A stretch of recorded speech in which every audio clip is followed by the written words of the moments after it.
Hello friends, welcome to my YouTube channel Lipsa corner. आज मैं आपके साथ मल्टी कलर का एक बहुत ही प्यारा सा पैटर्न शेयर कर रही हूँ। और ये जो पैटर्न है देखने में ऐसा लगता है जैसे इसको क्रोशिया के साथ बनाया हो, लेकिन मैंने इसको नीडल्स के साथ ही बनाया है। तो इसके लिए मैंने यहाँ पे ये इस तरह के फंदे डाले हैं और इन फंदों को किस तरह से डाला जाता है इसका लिंक मैंने डिस्क्रिप्शन बॉक्स में दे दिया है, तो आप वहां से देख सकते हैं कि इन फंदों को मैंने किस तरह से डाला है। तो इन फंदों को डालने के बाद जो है मैं अपना पैटर्न शुरू करूँगी। तो आइए शुरू करते हैं इसको। तो इसके लिए मैं यहाँ दूसरा कलर यूज़ कर रही हूँ। पहला फंदा जो है वो सीधा बुनाई कर लिया है क्योंकि यहाँ दूसरा कलर यूज़ हो रहा है, और दूसरा फंदा भी सीधा बुनाई कर लिया है। उसके बाद इस तरह से जाली लेनी है और जाली लेने के बाद दो फंदों को हमने एक कर देना है बैक लूप से। उसके बाद जो है अगला फंदा हमने सीधा बुनाई करना है और आगे फिर से हमने जाली लेनी है और दो फंदों का एक करना है, पर इन फंदों को पहले हमने इस तरह से आगे से उठाना है, फिर से हमने लेफ़्ट नीडल में डालना है और बैक लूप से एक कर देना है। फिर अगला फंदा सीधा बुनाई करना है, फिर से हमने जाली लेनी है, फिर से इन दो फंदों को उठाना है और फिर बैक लूप से दोनों फंदों का एक कर देना है। तो इसी प्रोसीजर को दोहराते हुए हमने इस पूरी की पूरी रो को कंप्लीट कर देना है। मतलब कि हमने दो फंदों का एक करना है बैक लूप से, फिर उसके बाद जो है एक फंदा हमने सीधा लेना है, उसके बाद हमने जाली डालनी है और जाली डालने के बाद फिर से हमने दो फंदों का एक कर देना है। जो दो फंदों का एक हमारा कम हो रहा है, एक फंदा वो जाली से हमारा पूरा हो रहा है। तो इस तरह से मैं इस रो को कंप्लीट कर लेती हूँ। फिर उसके बाद जो है अगली रो देखते हैं कैसे बनती है। इस रो को कंप्लीट करने के बाद जो हमारी सेकंड वाली रो है वो हमारी रॉन्ग साइड की रो है और इसको हमने पूरा का पूरा उल्टा ही बना लेना है। इसमें हमने किसी भी प्रकार का कोई भी डिज़ाइन नहीं डालना है। इसमें जो जाली वाला फंदा है उसको हमें बड़े ध्यान से उठाना है इस तरह से।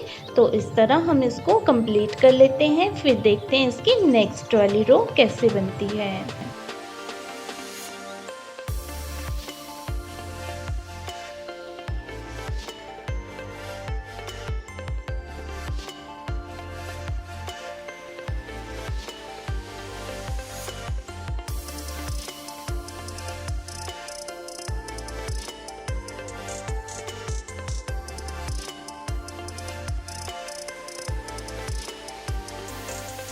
सेकेंड रो को कंप्लीट करने के बाद जो हमारे पैटर्न की थर्ड वाली रो है वो हमारी राइट साइड की रो है। इसके लिए हमने एक और अलग कलर का धागा यूज़ करना है। पहला फंदा सीधा बुनाई करना है, उसके बाद जो है उससे अगले वाला फंदा भी सीधा बुनाई करना है, और जो हमने जाली ली थी उस जाली वाले फंदे को हमने नीचे की तरफ से बुनाई करना है और उसको छोड़ देना है।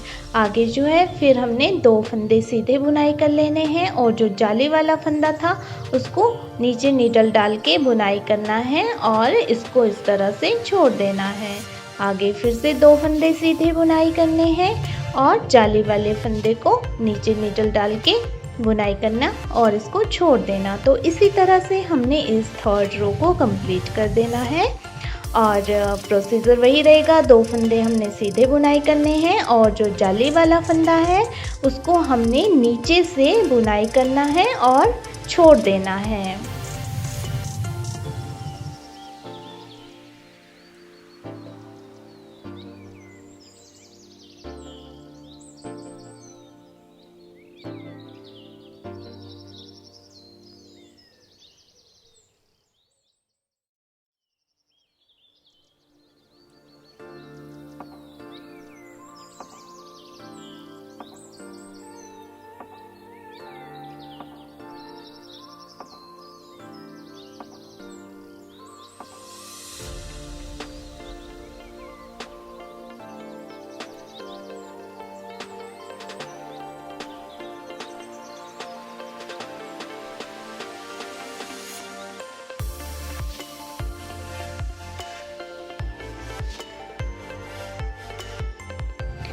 तो इस तरह से हमने इस थर्ड रो को कंप्लीट कर देना है। इसके बाद जो पैटर्न की फोर्थ रो है उसके लिए पहला फंदा जो है वो हमने स्किप करना है, उससे अगला फंदा हमने सीधा बुनाई करना है और उससे अगला फंदा भी सीधा बुनाई करना है। और उसके बाद जो जाली वाला फंदा है उसके जाली में हमने नीडल को डालना है और इस तरह से एक लूप लेना है और इसी लूप को हमने सीधा बुनाई कर देना है और फिर से एक और लूप लेना है हमने, फिर इसको भी हमने बुनाई कर देना है। इसके बाद एक और लूप लेना है और इसको बुनाई कर देना है। इस तरह से हमने यहाँ पर 5 लूप लेने हैं और उनको बुनाई भी करते जाना है एक एक को।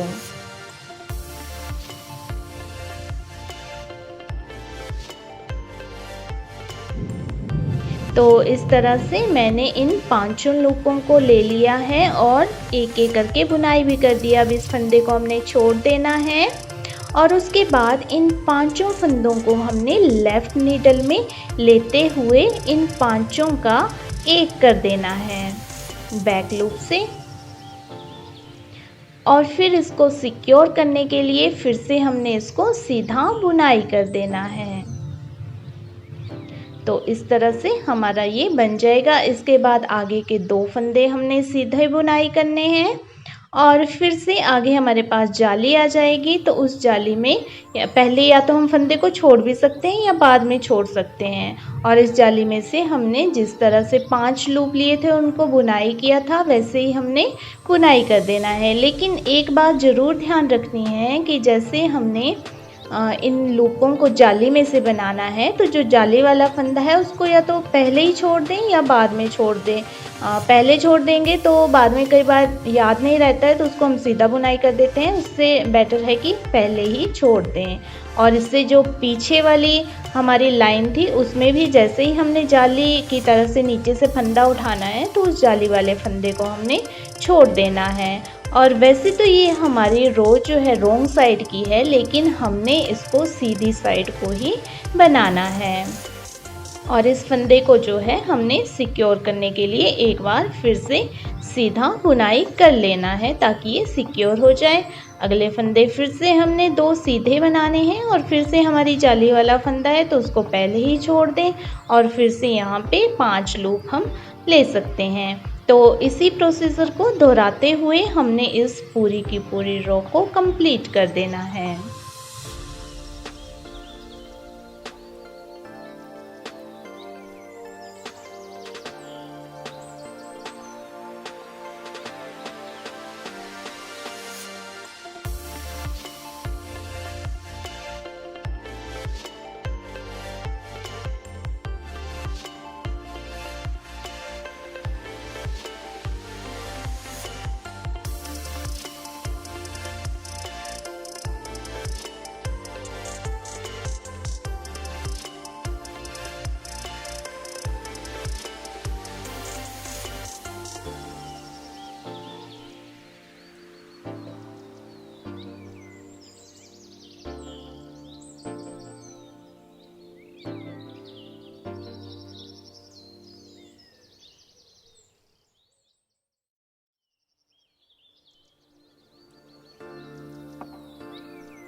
तो इस तरह से मैंने इस 4th रो को कंप्लीट कर दिया है। और इस रो को कंप्लीट करने के बाद जो इस पैटर्न की नेक्स्ट वाली रो है 5th रो, वो हमारी राइट साइड की रो है। और पहला फंदा जो है हमने अपनी साइड को बना करके, मतलब उल्टा बना करके, बाकी जो पूरी की पूरी रो है वो हमने राइट साइड को बना लेनी है। और इसी तरह से इस 5th रो को हमने कंप्लीट कर देना है।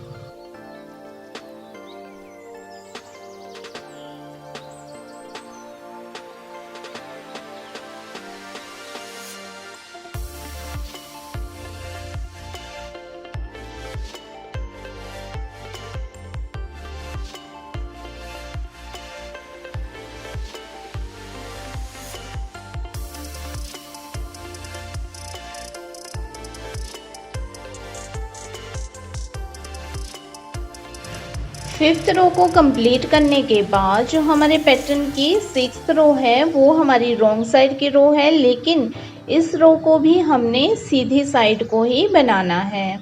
और सीधी साइड को बनाते हुए हमने इसको कंप्लीट कर लेना है।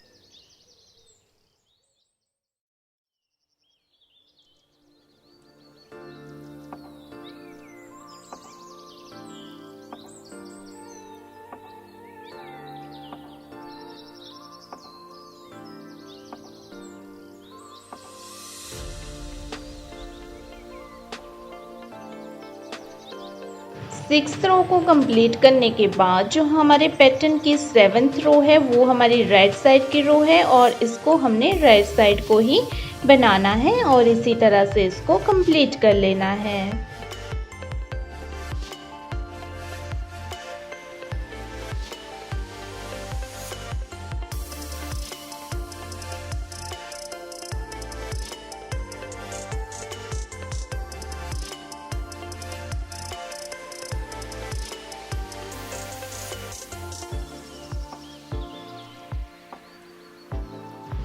7th रो को कंप्लीट करने के बाद जो हमारे पैटर्न की 8th वाली रो है वो हमारी रॉन्ग साइड की रो है, लेकिन इसको बनाना हमने राइट साइड को ही है। और राइट साइड को बनाते हुए हमने इस रो को कंप्लीट कर लेना है।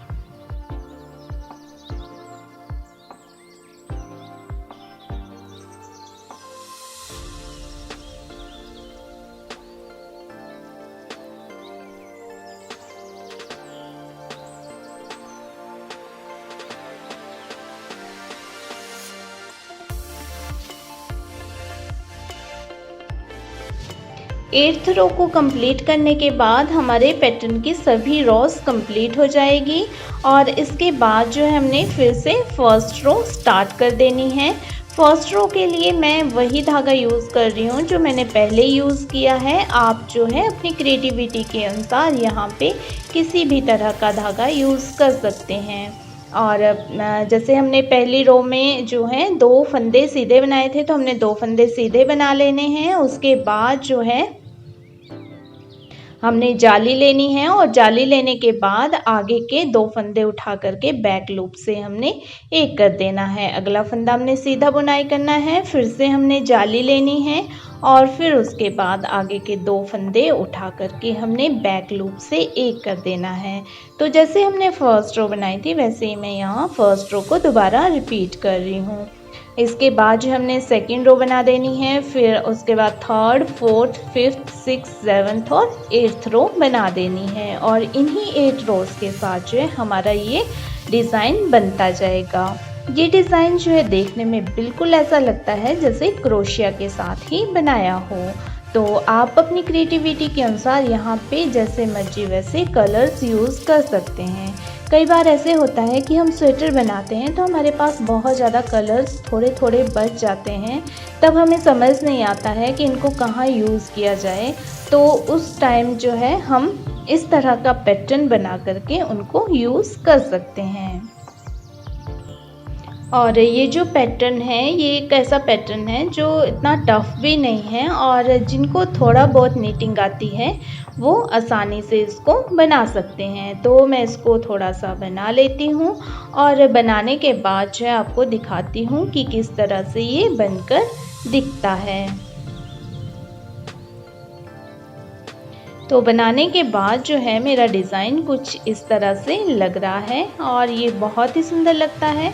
मैंने जिस तरह के फंदे यहाँ डाले हैं, ज़रूरी नहीं है आप वैसे ही फंदे डालें। आप अपनी इच्छा अनुसार यहाँ पे सिंपल फंदे भी डाल सकते हैं या जैसे मर्जी वैसे फंदे यहाँ डाल सकते हैं। और फंदे डालने के तरीके देखने के लिए आप मेरे चैनल पे विज़िट कर सकते हैं।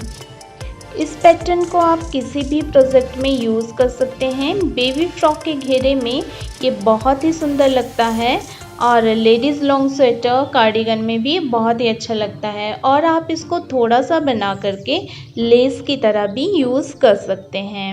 सिंपल सा बॉर्डर डालकर आप इसको जेंट्स स्वेटर में भी डाल सकते हैं। तो उम्मीद करती हूँ कि आपको ये रंग बिरंगा पैटर्न पसंद आया होगा। तो मेरी इसी तरह की वीडियोस देखने के लिए अगर आपने मेरे चैनल को सब्सक्राइब नहीं किया है तो सब्सक्राइब कर दीजिए। अगर वीडियो पसंद आए तो वीडियो को लाइक और शेयर कर दीजिए और मेरी वीडियो सबसे पहले देखने के लिए नोटिफिकेशन बटन पर भी क्लिक कर दीजिए। वीडियो में बने रहने के लिए आपका बहुत बहुत धन्यवाद।